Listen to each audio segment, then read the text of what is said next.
Today on the Demand Gen Pod, we are going to be diving into a common frustration that I hear from clients all the time. Why are my emails going to spam? And in this episode, we'll be exploring the factors that can contribute to emails being flagged as spam and talk about some strategies to improve email deliverability. So, are you ready to boost your email deliverability and ensure that your messages land in the inbox? Sweet! Me too. Let's go.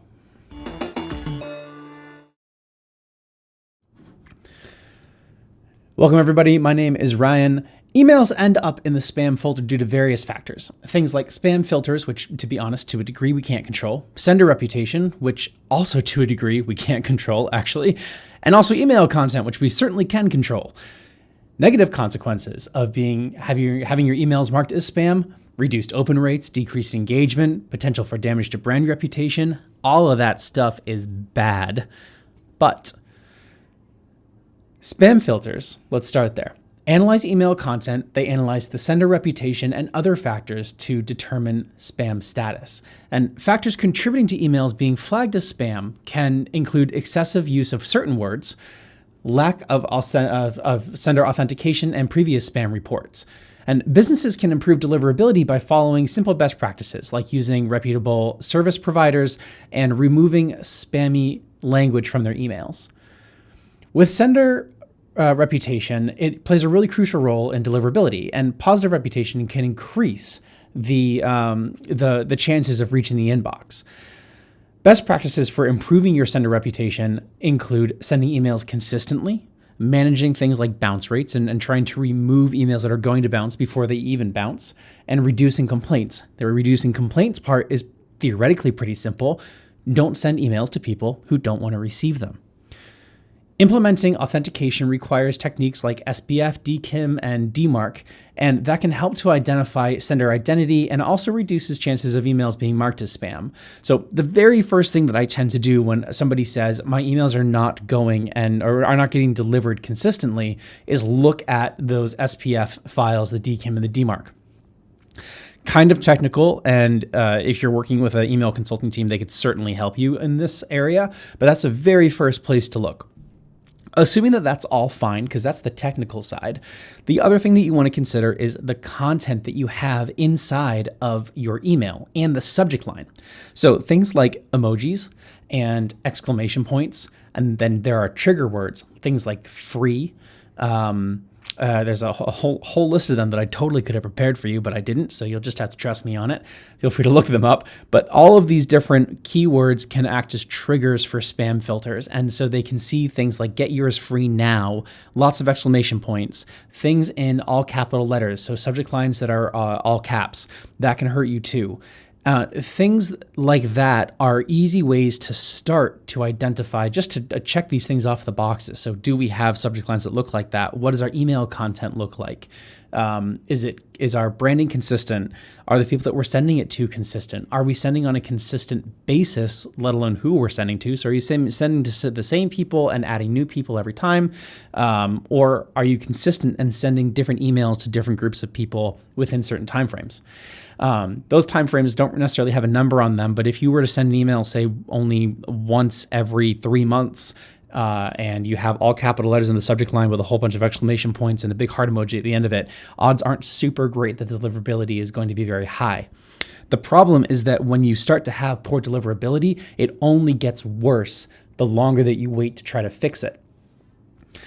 Another thing that I mentioned was the sender reputation side of things and working with a responsible and reliable sending company. So depending on who you use, I guarantee pretty much everybody listening to this, even if you're at a relatively larger company, I guess that I should say medium-sized company, are using shared IPs to send their email. And what that means is that every email domain has an IP address. And that IP address, generally speaking, is going to be shared amongst lots of other people, lots of other companies sending email. So if you use something like HubSpot, Marketo, even still Pardot, ActiveCampaign, certainly MailChimp, any of these companies, they are all using, by default, they are all using a shared IP. on the whole, this is not necessarily a bad thing, right? So theoretically, the shared IP practice is there to help you to have a better sender reputation, because there are agreements that you're signing with all of these companies that are saying we are going to be good people when we email our contacts. We're going to upload contacts who want to be heard, who want to hear from us, and we are going to go out of our way to make sure that we deliver good content to those people. That's what you tell them when you sign up. I promise you, whatever you signed, that's what it says. One thing that you signed, almost guaranteed, is a specific agreement that you wouldn't scrape email addresses and bulk upload them and then bulk send to those emails. You definitely agree to that. Odds aren't necessarily great that you're following that. And to be perfectly honest, especially at least in the US, most of these companies, while they definitely care, it's not that they don't care, because they do want to make sure that their sender reputation is good. Really difficult to prove that you haven't gotten consent from everybody and you haven't scraped an email or bought a list or something like that. Difficult to prove, but also the only time when they're going to start taking notice is when your deliverability is consistently in the toilet. So if your deliverability is just terrible, you've got 70, 80% deliverability consistently, which is really low. I mean, you should be in the high 90%, 98% or higher pretty much always. And their threshold is definitely a lot lower than a 20% deliverability failure, I assure you. But they don't necessarily care if one or two email sends hits a really low deliverability. They care when the deliverability is particularly low consistently. Same thing goes for unsubscribes.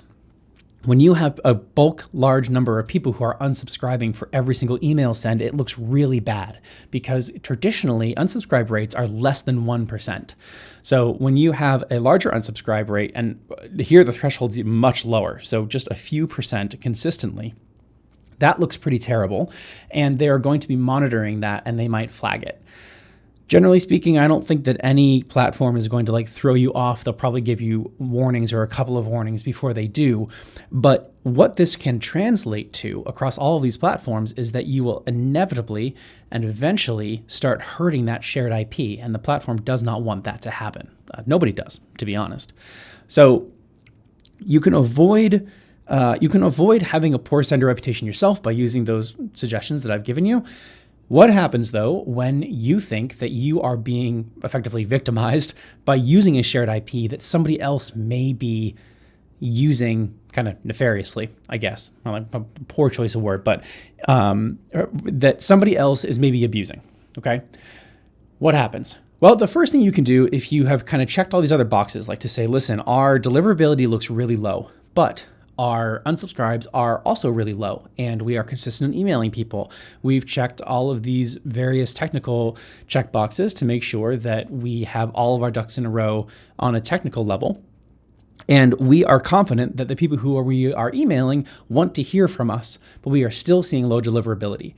You can definitely take that as an argument to your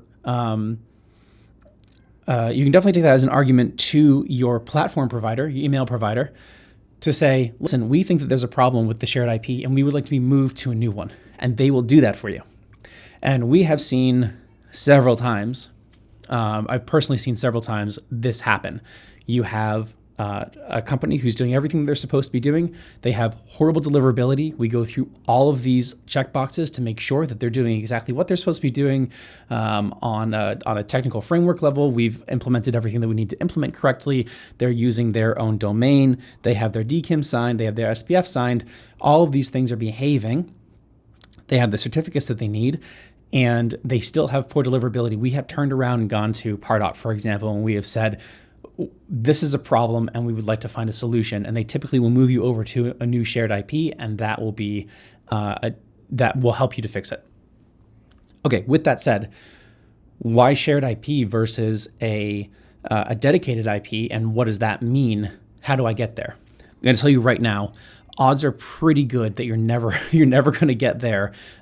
You're looking at, I think it's something along the lines of a little over 1 million sends a year that you want to be looking at doing before before you're looking at a dedicated IP. And when you are looking at dedicated IP, you need to do some IP warming, which is, I think, a whole other episode that we have planned actually on how to do IP warming and best practices for there. And you need to kind of build up to a point where you can send a lot of email. One other thing to note is that if you tend to send small batches of emails and then you go and send a really large email. So let's say you usually send to 1,000 people, and we've seen this happen too. So we have a client who they generally send in somewhere between maybe, I don't know, 500 size segments to maybe 10,000. Okay, somewhere in between there. Usually maybe float around like 6,000 people for every sender or something like that. Okay. They have like 1.5 million people in their database, but they have a newsletter, and that newsletter has like 150,000 people that are subscribed to the newsletter. Okay. So on the newsletter, they started to experiment with things like emojis, and they would have sales on their store. So then they would add things like free or discount or save or whatever. And then they would go and they would send to all these people in one batch, and they saw a horrid deliverability. Like, even though they were really consistent, they randomly would start getting these big drops in deliverability. So they said, well, how can we fix this? Like, what do we do? Well, we kind of checked all the things that I've talked about, made some recommendations based on spam kind of keywords and things to avoid on the subject line and even inside the body copy. And then we were still having problems. And the next thing that I suggested that we do was we split out not just your, not just break the email out into a smaller send. So I said, okay, why don't we do 3 sends of 50,000 each? But then not only that, let's break those 3 sends into, say, every hour for 5 hours. So now you're doing, over the course of each day, you're sending 50,000, but you're sending 10,000 an hour for 5 hours. There's 50K. Over the course of 3 days, you get to your 150 an hour sent. Okay. So we tried that, and that made the difference. We then looked to improve it a little bit further. And I said, okay, why don't we pull out of that 150K, why don't we pull out the people who have not opened one of the newsletters in the last 6 months? And it doesn't even have, I think that we might have actually ended up on 3 months or so. 6 months is a little bit long, but we do send this newsletter every month, right? So let's say that we look at the people who have sent an email, who have not opened an email, but have been sent an email every month for the last 3 months, we'll say, and haven't opened it. Okay. Once we've looked at them, we're going to pull them out and put them into a different campaign altogether. So they get sent the same email, but they get sent it through a separate campaign and a separate segment. Same thing. We break all of those out into, I don't know, let's say that was probably 100,000 out of the 50,000, 30% open rate on a newsletter, just kind of ballparking it here. So of that 100K, we split those out, and they still get sent, say 10,000 an hour over the course of 5 hours for 2 days. And then we send the primary newsletter to the people who have been engaging with the email previously over the last few months. We send them all 50,000 over the course of 5 hours in 1 day. Okay.